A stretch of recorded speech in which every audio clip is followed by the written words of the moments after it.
Nestled amidst the mountains and sea, Yaakou village in Zhongshan boasts abundant natural resources. Amidst the profound cultural heritage and historical imprints, Yaakou Parade stands out as a prominent cultural highlight.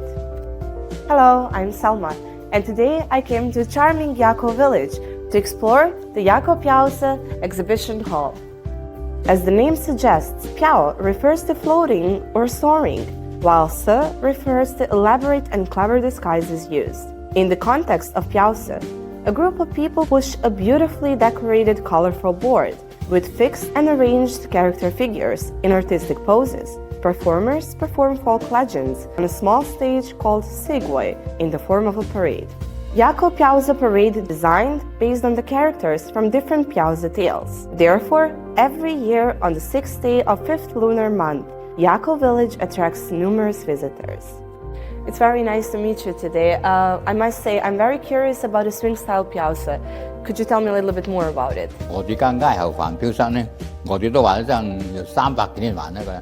但係當時環標室當時以前呢就係用紙公仔嘅，後來清朝中葉嗰陣時呢就用正式係真人正式小朋友啦。咁而喺我哋村民呢，有人就香港太古呢做師傅嘅，咁而家看到嗰種緊記嗰種原理，就搞個標室。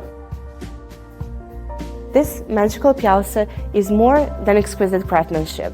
Look at the Cantonese embroidery and intricate details on the front boards, also the silk parasols and flags. It's truly an amazing piece of folk art of Yaakou piaose. In order to better inherit the National Intangible Cultural Heritage Project of Yaakou piaose, in recent years, Zhongshan has made great efforts to organize the piaose tourism and cultural festival.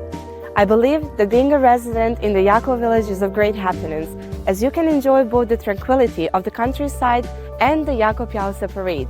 Come and experience the traditional culture in this beautiful village.